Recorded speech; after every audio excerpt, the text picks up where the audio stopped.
स्वागत है दोस्तों वंदे भारत फाउंडेशन की इस वीडियो लेक्चर सीरीज में। और मैं मालीराम शर्मा। आज हम बात करेंगे समांतर श्रेणी, अर्थमेटिक प्रोग्रेशन।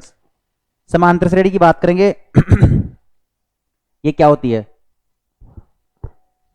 समांतर श्रेणी के लिए हम बात करते हैं, एक अनुक्रम लेते हैं। एक अनुक्रम A1 A2 A3 A4 A5 and so on AN इस प्रकार है। क्या है? एक अनुक्रम A1 A2 A3 A4 A5 and इस प्रकार है। A1 इक्वल टू क्या ले लेते हैं? A ले लेते हैं। A2 क्या हो जाएगा? A1 plus D. A3 क्या हो जाएगा? A2 plus D. A4 क्या हो जाएगा? A3 plus D. इसका मतलब क्या होता जा रहा है? डी क्या है यहां पे? डी क्या है? सार्वअंतर। डी क्या है? सार्वअंतर। सार्वअंतर सभी दो और एक के बीच में डी आना चाहिए, 3 और 2 के बीच में भी डी है। मतलब सबके अंदर क्या है? सार्वअंतर सेम है, चाहे 2 का हो, 3 का हो, 4 का हो, 5 का हो, सब में क्या है? सार्वअंतर सेम है। इसका मतलब क्या हो गया? तो ए आ गया। A1 का मतलब क्या है? A प्लस डी आ गया। इसी प्रकार A2 की वैल्यू कितनी है? A प्लस डी, और डी इसमें एक और है, तो ये क्या हो जाएगा? A प्लस 2D हो जाएगा। इसी प्रकार A4 क्या हो जाएगा? A3 की वैल्यू कितनी है? A plus 2D plus D, ये क्या हो जाएगा? A plus 3D। इसी प्रकार ये चलता रहेगा। और AN क्या हो जाएगा? A plus N minus 1 into D, ये क्या हो जाएगा? एनवा पद। एनवा पद कैसे निकालते हैं? एनवा पद AN इक्वल टू क्या हो जाएगा? A plus N minus 1 multiply में डी। डी क्या है? सार्वअंतर। सार्वअंतर समांतर श्रेणी के सार्वअंतर क्या है? डी है। और एन क्या है? एनवा पद। एनवा पद, सॉरी, एन की वैल्यू है जैसे 2 3 5 नंबर का पद है, और उस पद की वैल्यू कितनी हो जाएगी? एनवा पद।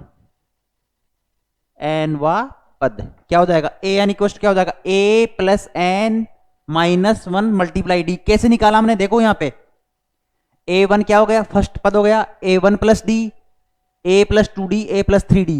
मतलब 4 की जगह क्या आ रहा है? 3। 4 की जगह क्या आ रहा है? 3D आ रहा है, A प्लस 3D। इसी प्रकार अगर N होगा तो क्या हो जाएगा? इससे एक कम हो जाएगा, A plus N minus N minus 1 multiply में D। इस समझ में आ रहा है आप लोगों को कि अगर किसी श्रेणी दी हुई है और हमें पूछ लिया गया हो कि 5वां पद क्या होगा, 10वां पद क्या होगा, 15वां पद क्या होगा, या 25वां पद क्या होगा, तो कैसे निकालेंगे? एनवें पद के लिए AN इक्वल टू क्या हो जाएगा? A plus N minus 1 multiply में D। समझ में आ रहा है आप लोगों को? चलो हम बात करते हैं हम नेक्स्ट।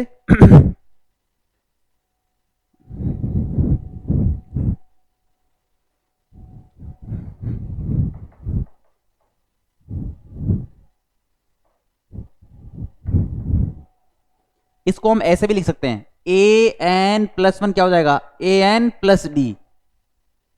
अगर N प्लस 1 पद होगा तो क्या हो जाएगा? AN plus D. डी क्या है? यहां पे भी सार्वअंतर है। समझ में आया आप लोगों को? चलो अब समांतर श्रेणी के कुछ गुणधर्म की बात करते हैं। अगर ये सीरीज क्या है? ये अनुक्रम क्या है? एक समांतर श्रेणी में है। ये अनुक्रम क्या है? एक समांतर श्रेणी में। क्या मानते हैं? ये समांतर श्रेणी में। समांतर श्रेणी में ये अनुक्रम किस में है? समांतर श्रेणी में है। तब अगर इसमें कोई अचर, अचर का मतलब कोई कांस्टेंट 2 3 4 5 अगर पूरी सीरीज में जोड़ते हैं तो क्या समांतर श्रेणी होगी या नहीं होगी? अचर का योग करने पर यह समांतर श्रेणी होगी या नहीं होगी, इसको चेक करते हैं। अगर A1 फर्स्ट एलिमेंट है, A2 क्या है? सेकंड एलिमेंट है, A3 A4 A5 and so on AN है। अगर इन सब में क्या कर दिया? एक अचर। अचर का मतलब कांस्टेंट। कांस्टेंट, कांस्टेंट क्या ले लेते हैं हम? कोई C ले लेते हैं, जैसे C। और C क्या है? 1 2 3 4 5 कुछ भी ले लो, 0.5 0.7 कुछ भी ले लो। अगर इसमें ऐड कर रहे हैं पूरे एलिमेंट में तो ये क्या हो जाएगा? A1 plus C, A2 plus C, A3 plus C, A4 plus C, A5 plus C। ये क्या हो जाएगा? सभी जो ये अनुक्रम बनेगी समांतर श्रेणी की, ये भी क्या होगी, समांतर श्रेणी होगी। अगर कांस्टेंट के साथ जोड़ कर दिया जाए सभी अवयव के अंदर, अनुक्रम के सभी अवयव में अगर कांस्टेंट योग करते हैं तो वो भी क्या होगी, समांतर श्रेणी होगी। देख लीजिए ये भी समांतर श्रेणी होगी। इन दोनों के बीच में कितना सारवंतर है, A2 माइनस A1, सी से सी कैंसिल हो गया, मतलब सी से सी घट गया। अगर हमें सारवंतर निकालना तो सेकंड में से फर्स्ट पद घटाएंगे तो डी बराबर क्या हो जाएगा, A2 माइनस A1। वही सेम अंतर है क्योंकि सी इसमें भी ऐड हो रहा है, इसमें भी ऐड हो रहा है, इसमें भी ऐड हो रहा है, इसमें भी ऐड हो रहा है, इसलिए ये भी समांतर श्रेणी होगी। ये योग के लिए हो गया अचर से। अगर अचर को हम क्या किया जाए, गठा दिया जाए, अगर इसमें क्या कर दिया जाए, प्लस की जगह क्या कर दिया जाए, माइनस कर दिया जाए। अगर अचर को क्या कर दिया जाए, योग की जगह क्या कर दिया जाए, गठाने पर, गठाने पर क्या हो जाएगा, सी सी, तो भी क्या रहेगी, समांतर श्रेणी रहेगी। लिख लीजिए आप, योग तथा गठाने किसी, लिखो किसी समांतर श्रेणी में अचर को योग तथा गठाने पर बनी श्रेणी क्या हो जाएगी, बनी अनुक्रम भी समांतर श्रेणी होगी। लिख लीजिए, अगर किसी समांतर श्रेणी में अगर किसी अचर को जोड़ते हैं या घटाते हैं तो बनी समांतर श्रेणी भी क्या होगी, बनी अनुक्रम भी क्या होगी, समांतर श्रेणी होगी। अब बात करते हैं हम गुणा से, क्या कर दिया जाए, इसको गुणा कर दिया जाए या भाग दिया जाए। अगर गुणा और भाग करेंगे तब क्या होगा वो भी देख लेते हैं, वो कंडीशन भी।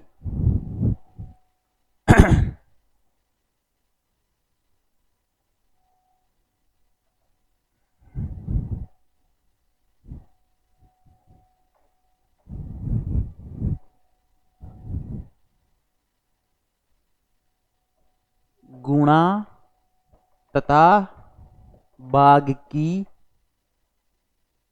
स्थिति में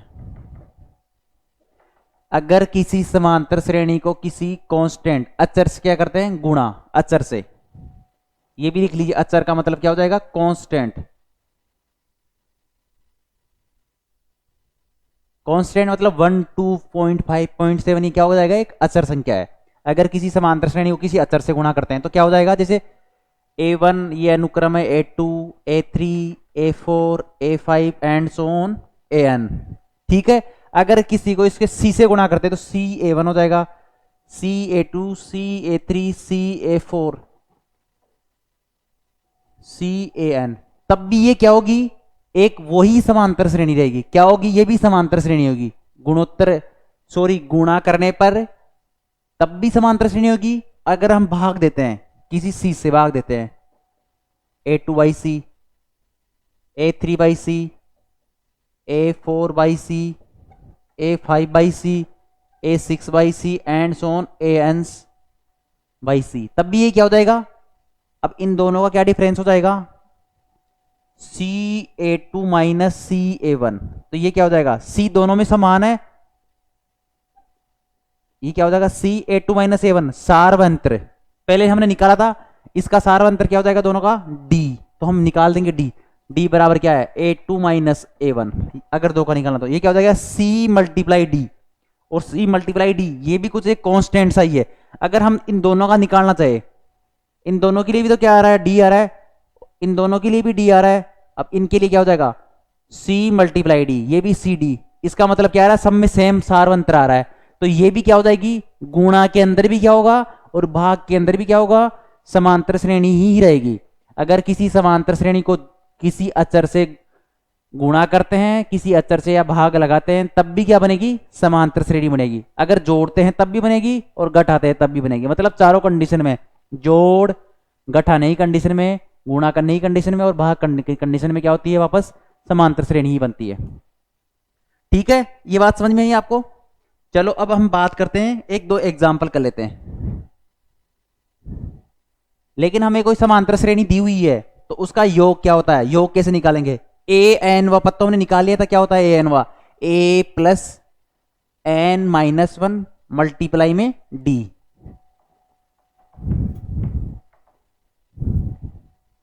ये याद कर लो स्टार लगा के। किसी समांतर श्रेणी का nवा पद क्या होता है, A N, A plus N minus one multiply में डी। डी क्या है यहाँ पे, सार्वंतर। अब सार्वंतर कैसे निकालते हैं ये भी सीखेंगे। अब ये लिख लीजिए, ए एन क्या होता है, A plus N minus one multiply में डी। अगर हम बात करना चाहे समांतर श्रेणी का योगफल, समांतर श्रेणी का योग क्या होता है, इसको एस एन से डिनोट करते हैं, एस एन से डिनोट करते हैं। इसका मतलब क्या होगा, समांतर श्रेणी का योग एस एन से डिनोट करते हैं, याद रखना, इससे प्रदर्शित करते हैं। तो ये क्या हो जाएगा, एन बटा दो 2a plus N minus one multiply में डी। ये क्या हो जाएगा, एक समांतर श्रेणी के n पदों का योगफल, समांतर श्रेणी के n पदों का योग क्या होता है, s n equal to n बटा दो plus 2a plus N minus one multiply में डी। अब देखो ये a क्या है, प्रथम पद, और ये d क्या है यहाँ पे, सार्वंतर। याद रखना ये क्या है, सार्वंतर। समझ में आया, a क्या है यहाँ पे, प्रथम पद है, d क्या है यहाँ पे, सार्वंतर है। ये दोनों इंपॉर्टेंट है, ये हर जगह काम आएंगे। अब इसको नोट डाउन कीजिए। अब हम करते हैं एग्जाम्पल वगैरह की बात करते हैं, इसके एग्जाम्पल वगैरह की एनसीईआरटी में किए हुए हैं। अच्छा, एक फॉर्मूला और होता है इसका, अगर हमें प्रथम पद, किसी समांतर श्रेणी का प्रथम पद और अंतिम पद पता हो, क्या हो, प्रथम पद पता हो और अंतिम पद पता हो, तो कैसे निकालेंगे इसका योगफल, एस एन इक्वल टू क्या हो जाएगा, एन बटा दो ए प्लस एल। ए क्या है, प्रथम पद है, और एल क्या है, अंतिम पद। ये भी लिख लीजिए, दो फॉर्मूले इसके। अगर हमें सार्वंतर दिया हुआ और प्रथम पद दिया हो तो ये वाला लग जाएगा, और अगर हमें प्रथम पद और अंतिम पद दिया हुआ हो तब क्या हो जाएगा, एस एन इक्वल टू क्या हो जाएगा, एन बटा दो प्लस एन बटा दो प्लस ए प्लस एल, एन बटा दो कोष्टक में ए प्लस एल, प्रथम पद प्लस अंतिम पद। इसको नोट डाउन कर लीजिए। अब हम आगे बढ़ते हैं, एग्जाम्पल नंबर 4, जो एनसीईआरटी का क्या दिया हुआ है, एग्जाम्पल नंबर 4 दिया हुआ है, उसके बारे में बात करते हैं। एग्जाम्पल 5 की भी बात करते हैं। अब एग्जाम्पल नंबर 4 क्या दिया हुआ है, सबसे बड़ी चीज ये है कि समझने के लिए हमें ये फॉर्मूला वगैरह भी पता होना चाहिए, जब जाके हमारी स्पीड बन पाएगी।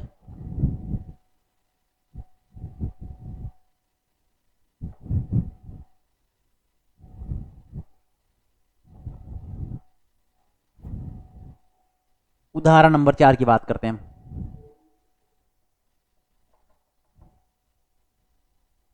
एनसीईआरटी का उदाहरण नंबर 4 क्या दिया हुआ है, यदि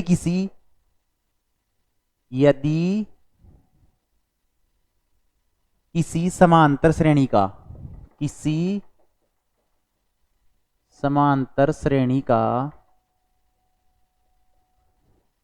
m वा पद क्या है, n है तथा n वा पद क्या दिया हुआ है, m, जहां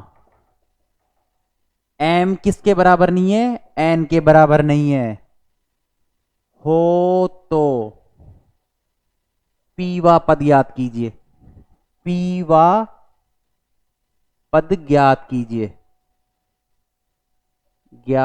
कीजिए।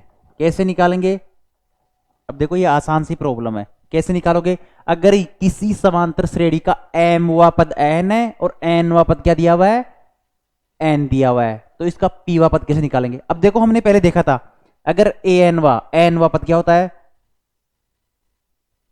n वा पद, हमने ये फॉर्मूला देखा था ना, A N equal to A plus N minus one multiply में डी। देखा था या नहीं देखा था, एन वा पद हमने ऐसे निकाला था। चलो हम बात करते हैं सबसे पहले, एम हुआ पद, अगर एम हुआ पद निकालना हो तो क्या हो जाएगा, a m a plus M minus one d, n की जगह क्या हो जाएगा, एम हो जाएगा। एम हुआ पद क्या है, एन के बराबर है, तो ये ए एम किसके बराबर है, ये एन के बराबर है। एन बराबर क्या हो जाएगा, A plus M minus one into D दिया हुआ है। इसी प्रकार एन हुआ पद क्या है, एम है, ये एन हुआ पद है ना, ए एन, ये किसके बराबर है, एम के बराबर है। तो एम बराबर क्या हो गया, ए प्लस एन माइनस मल्टीप्लाई में डी, और एन बराबर क्या हो जाएगा, A plus M minus multiply में डी। अब देखो हमारे पास एक तो इक्वेशन नंबर एक ये बन गई, और ये क्या हो जाएगी, दो। इक्वेशन मतलब फर्स्ट और सेकंड बन गई, समीकरण नंबर एक। तो हम क्या करते हैं, समीकरण एक में से क्या करेंगे, एक में से दो को घटाने पर क्या करते हैं, घटाते हैं। घटाने पर क्या हो जाएगा, घटाने पर अगर एक में से दो को घटाएंगे तो क्या हो जाएगा, एम में से एन चला गया बराबर में, अगर ए में से ए गया तो देखो इस वाले साइड में इस ये घटाएंगे, A minus A plus N minus one D, ये ऐसा कैसा, इसमें से क्या घटेगा, ये वाला पद घट जाएगा, एम माइनस वन डी, यही आ रहा है। अब देखो m minus n, m minus n, तो ऐसे कैसे, एम में से ए गया तो ये तो जीरो हो गया, plus N minus one d minus m minus one d, यही आ रहा है। अब हमारे पास यहां से क्या निकल जाएगा, देखते हैं हम, एम माइनस वन एन ऐसे कैसे, और यहां से क्या हो जाएगा, एन डी माइनस डी, इस डी को अंदर मल्टीप्लाई कर दो, माइनस ऐसे कैसे, एम डी माइनस डी। चलो इसको हम क्या लिख सकते हैं हम लोग, m minus n, m minus n ऐसे कैसे यहां से, और ये क्या हो जाएगा, एन डी माइनस डी ऐसे कैसे, ये माइनस को अंदर मल्टीप्लाई करते हैं तो ये माइनस का रहेगा, और ये माइनस और माइनस क्या हो जाएगा, प्लस का हो जाएगा, minus m d plus d. देखो यहाँ माइनस का और ये प्लस का, तो ये क्या हो जाएगा, कैंसिल आउट हो जाएगा, तो n d minus m d. अब देखो दोनों में डी कॉमन है, तो डी क्या हो जाएगा, कॉमन आ जाएगा, एन माइनस एम। आ गया या नहीं आया। अब यहां से देखो डी की वैल्यू हम निकाल लेंगे, कैसे निकालेंगे, थोड़ा सा इसको रफ करते हैं हम लोग, यही ऊपर से रफ कर देते हैं।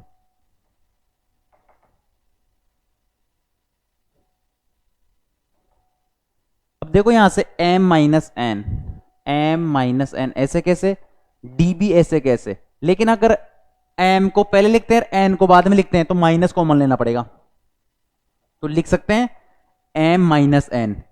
अगर इसको उल्टा करना होगा तो माइनस को बाहर लेना पड़ेगा, ये माइनस आएगा तो माइनस का m हो जाएगा, और ये प्लस का n, और ये प्लस का ही है, तो ये d बराबर क्या हो जाएगा, m minus n upon minus ऐसे कैसे, m माइनस एन, ये एक से कैंसिल हो गया तो क्या बच गया, माइनस वन। तो d की वैल्यू हमारे पास क्या आ गई, माइनस वन, डी की वैल्यू माइनस वन आ गई हमारे पास, तो ये लो d बराबर क्या आ जाएगा, माइनस वन आ गया हमारे पास। अगर d बराबर माइनस वन आ गया तो समीकरण एक में पुट कर देते हैं, d बराबर माइनस वन, समीकरण एक में रखने पर, अब एक में रखने पर क्या हो रहा है, m की वैल्यू तो ऐसे कैसे रहने दो, अब a ऐसे कैसे प्लस n माइनस वन, और d की जगह माइनस वन, d की जगह क्या आ गया, माइनस वन आ गया। अब यहां से हम a की वैल्यू फाइंड आउट कर सकते हैं, a की वैल्यू कैसे निकाल सकते हैं हम लोग, चलो ये इसको मिटा देता हूं थोड़ा सा, इसको भी थोड़ा सा मिटा देता हूं,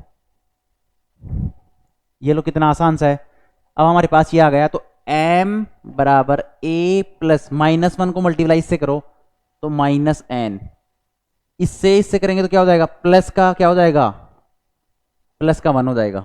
अब देखो यहां से m plus N minus one equal to A हुआ है नहीं हुआ, यहां से इधर आएगा तो ये प्लस का हो जाएगा, ये प्लस का है तो ये क्या हो जाएगा, माइनस का हो जाएगा। समझ में आया आप लोगों को कैसे हुआ। अब ये a की वैल्यू आ गई, हमें a की वैल्यू पता लग गई, d बराबर माइनस वन भी पता लगा है, तो अब p वापस तो हम आराम से निकाल सकते हैं, तो ये क्या हो जाएगा, a p a plus p minus one d. अगर n वापस a plus N minus one d हो सकता है तो p की जगह क्या हो जाएगा, p लग जाएगा यहाँ पे, n की जगह p, तो ए पी बराबर a plus p minus one multiply में d। अब हमें a की वैल्यू भी पता है और d की वैल्यू भी पता है, मतलब सार व अंतर भी पता है और प्रथम पद भी पता है, प्रथम पद की वैल्यू क्या है, तो ए पी क्या हो जाएगा हमारे पास,